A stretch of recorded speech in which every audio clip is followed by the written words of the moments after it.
Hello and welcome to Big Deal. Now today our focus is on the financial inclusion of women to untap the potential that this particular pocket of the demography presents over time.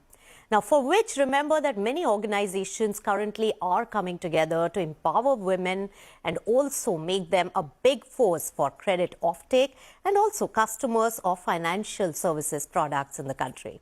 Let me welcome on the show experts who have their skin in the game. Let me welcome on CNBC-TV18 Kalpana Ajayan of Women's World Banking, Jayshree Vyas of Shri Mahila Seva Sehkari Bank and Manish Bhatia of LENDINGKART. Gentlemen, ladies, thank you so much for joining us on CNBC-TV18. Now, since Kalpana is right here in the studio with me, let me pose this question. What is your organization doing? It's a non-profit organization. So what is the kind of potential that you're working on? And so far, what has been the success? Thank you so much. It's such a pleasure to be here today, Nisha. Financial inclusion, of course, is a subject that's very, very close to our heart. And we believe that financial inclusion really is the starting point. And what we eventually want to do is for women's empowerment. That's really what we at Women's World Banking aim for. In terms of what we do, the work that we do, the work that rests broadly on 5 pillars. It's on product design, what we call a unique women-centered product design. We have, and that is so that financial service providers actually see the value in investing in the women. So that's the the women-centered design part of it. The second piece that we do a lot of work on is actually around the MSME space, how to ensure access to the women that desperately need this credit. The third piece is around the learning and development, which we do with a very unique program for regulators. How do we bring gender sensitization? How do we bring that angle with regulators? And we have a program of leadership also for regulators, and we have regular participation even from, it's a global program, and we have Indian regulators coming as well.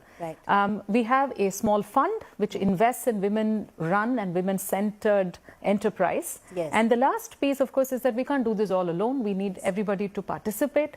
And so a lot of work is done on insights that we get from research, which then pushes the fulcrum on the advocacy piece, and the thought leadership piece on women and financial inclusion. In India, it's savings-led, where we do the work with public sector banks, large public sector banks.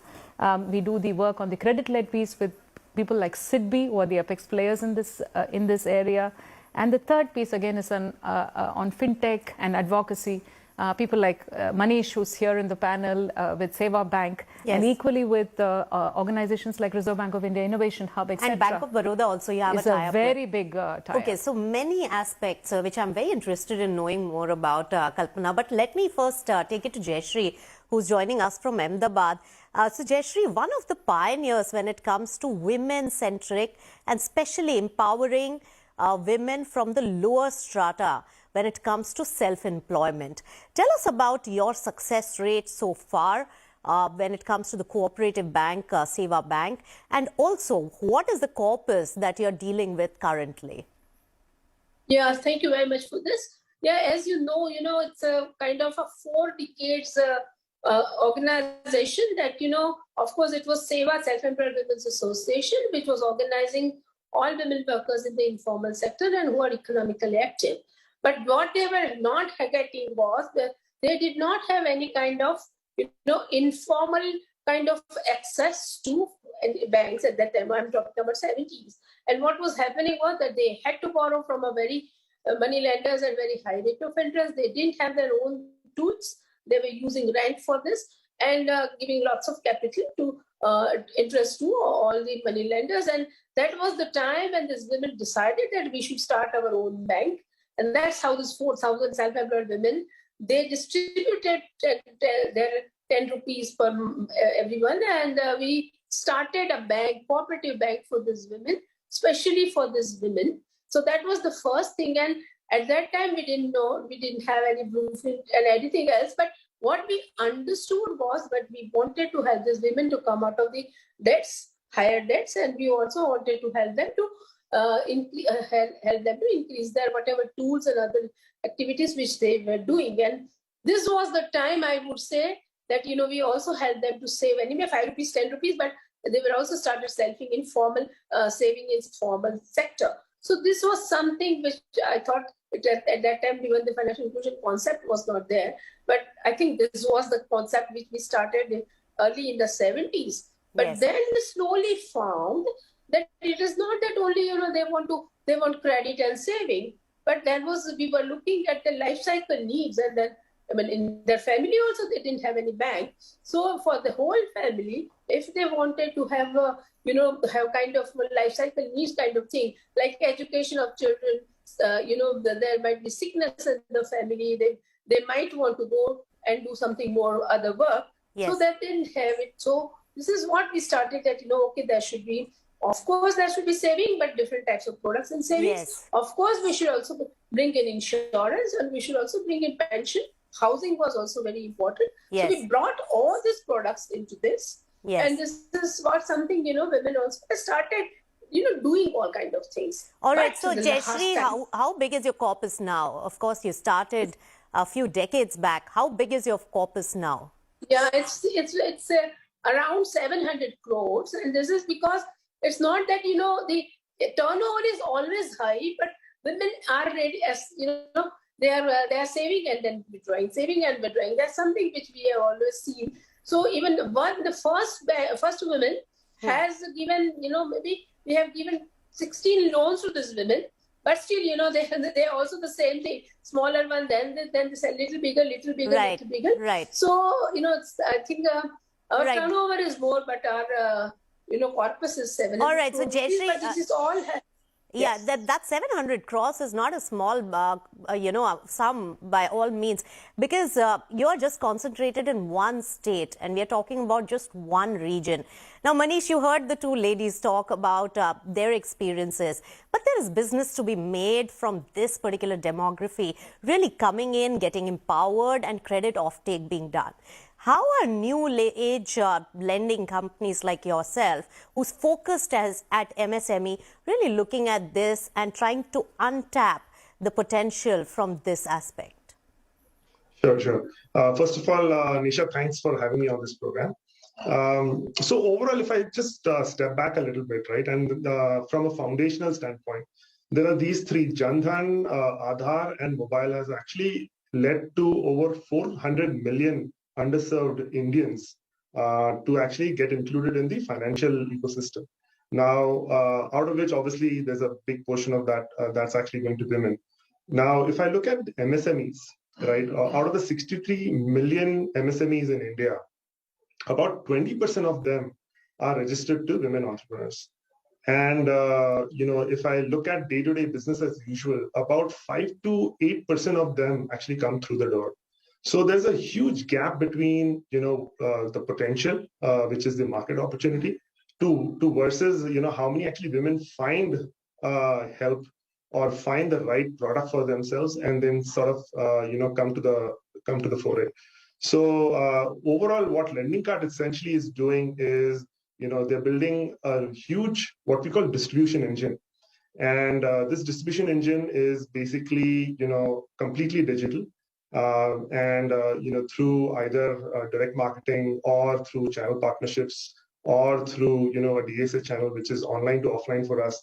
What we do is we basically expose these different products to women, underserved segment, so that they could actually find us and,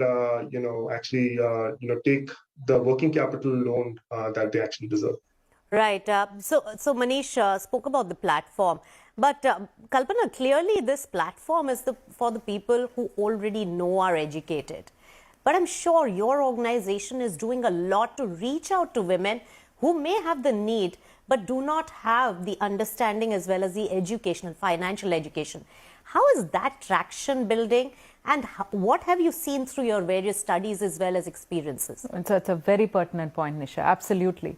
If there is one big barrier, in front of women when it comes to financial inclusion, I would say, yes, mobile phone ownership and, internet, access of internet, those of course are barriers. Those are very real barriers.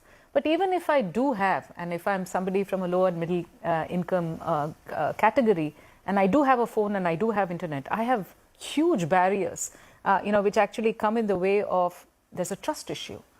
I don't trust this. I mean, why would I want to do transaction with somebody that I don't know, I don't see, etc., etc. Second, this is just the means. I mean, the research when we did that in the urban markets, in 3 urban markets and rural market with Bank of Baroda in the interiors of Uttar Pradesh, revealed very, very clearly some of the issues that she felt was very real for her. She felt that the banks were not for her. Bank is for rich people.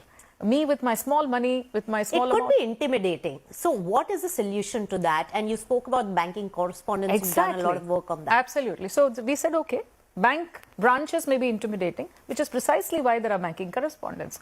But really, was there gender sensitization with the banking correspondents? Not so much.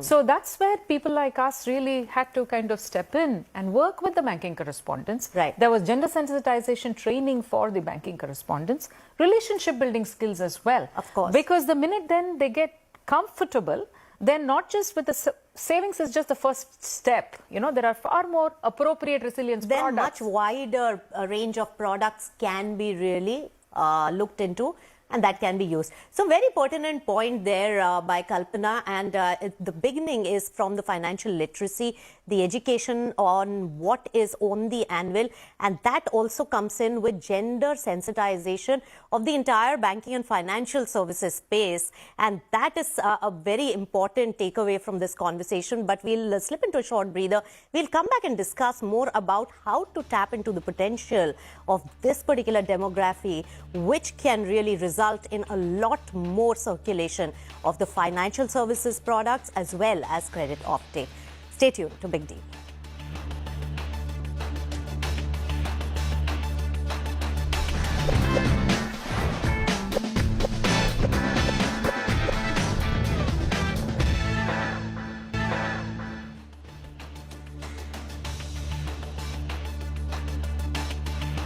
Welcome back. You're watching Big Deal, and we are discussing the financial inclusion of women. So, Kalpana, we were talking about the various initiatives. How is Jan Dhan scheme really a game changer for India in this respect? I mean, I think the word really is game changer. It's 46 crores. So India no longer has the access problem. It's now the usage problem. In inclusion, the first step is having access, then actually having usage. We've moved from the access now to the usage phase, really. 55% of these accounts, of these 46 crores, really is women. And so we're talking about 25, 26 crore women, yes. Who have these accounts. Now, in our pilot that we did both in rural and urban over a couple of years, we realized that, if given the right incentive and nudges which are built in, yes, women are willing to save, and the money that is saved is also sticky.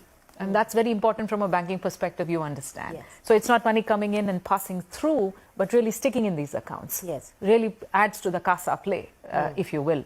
So really, if you were to look at the average balance growth and the stickiness, this was about roughly 2,800, 2,500. Yeah. So even if you take a very conservative 50% of women, like yes. 10 crore accounts, yes. With this 2,500 crores, we're talking a 25,000 crore CASA opportunity right there. Right. That's the size and the scale of opportunity if done properly. And savings, again, what we spoke about earlier just before the break, is the first step.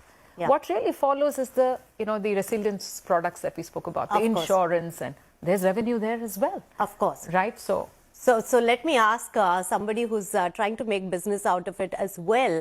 Manish, how's the traction when it comes to the MSME and the women category in that? You have so far lent about $1.5 billion. What percentage will that be for women?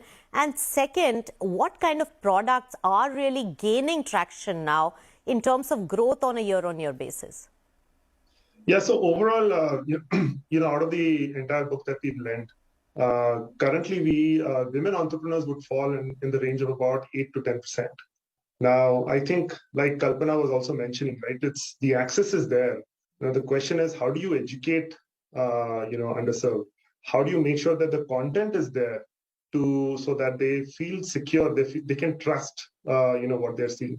And the third is also the customer experience. So how do we improve our customer experience so that women entrepreneurs, for example, instead of walking into a branch, sometimes what they feel is a little intimidated. What are the other venues for them to actually reach out for financial inclusion? So overall we've seen a lot of traction. Last year, post COVID, actually we've seen a little bit of bump. We are actually also working very, very closely with Kalpana and Women's World Bank to figure out ways and means to actually reach out to these underserved segments. The products that generally, they come looking for, obviously CASA is already there, but from our perspective, working capital loan, right? So there are new to credit women entrepreneurs who would want to sort of start a new business or add to the inventory that they already have. So we've basically built an algorithm, machine learning, that takes in a lot of alternate data from various different sources to figure out how do we actually serve these serve this segment. Right. So that's essentially what we've built. Right. So a lot of work being done there. But Jayshree, tell us about the social issue of money sharks. Have we managed over the years to eliminate that problem? Or do you think that our social construct is such that women still go to the money sharks for unproductive lending and then get into a loan trap? No, that started coming in, but that was the time when we realized that, if we want to work on them and we want to help them, then the first thing is that, we need to provide them, of course, all the kind of products, but at the same time, financial literacy. And we first understood that, what is financial behavior, and on the basis of that, we started a financial literacy, and which was very helpful to them. But thereafter, what we saw was that, anyway, these women were economically active, they were working very hard, and they were risk takers. We also saw that, they had some skill. Maybe they had learned it from their mothers or their grandmothers. But then what we started was that, of course, anyway, we were giving them loans, and there were like, 10,000 to now it became 1 lakh and 1 lakh to 5 lakhs. So then that what was happening was that, yes, there were some problems that were coming in their homes, but they were so strong that, they were also dealing with that. And they started their own business. Earlier they were only doing some job work, and thereafter, her own business. But they started even expanding their businesses. Like, for example, in a person who was doing only some kind of sewing machines and all those things, she became a fashion designer. And then she also even employed 8 people. Right. So then this was, and she was not able to doing accounting, but that we of course taught how to do it, and now she's also doing accounting also. Right, Jayshree. So this is one of the many exemplary stories that we can hear from your experience and what SEWA Bank is really doing. But in the interest of time, final question to you, Kalpana. What about the investment potential here? You also have a vertical which invests in women entrepreneurs, and you also take a board seat. Yeah. How is that traction, and what's the experience? It's been good. We have had one successful round closure that happened 2 years ago. That was a small fund, a 50 million fund. We now have a $102 million fund that is now looking at investing. We've just started deploying the funds, actually. And this fund is also going to be more Asia-centric and, in terms of our investment. It's been doing well. It's following and delivering the kind of benchmarks that that the organization had set for itself, despite there were, of course, issues during COVID, etc. But I would think that it is delivering what it set out to do. Thematic, focused funds are the only ones which can really make a difference in one segment. And I'm glad that there is more fundraising for this particular aspect, because it can give more funding opportunities, not just lending, but even equity options for this particular category as well. Absolutely. All right. So thank you so much, Kalpana, Jayshree, as well as Manish, for joining us to give us an understanding on this untapped market, which a lot of companies and organizations like yours are really coming together to really tap into the potential and make it big and empowering women and also their financial inclusion in the due course of time. Thank you so much for joining us. And that's a wrap on Big Deal. Thank you to all our viewers for tuning in.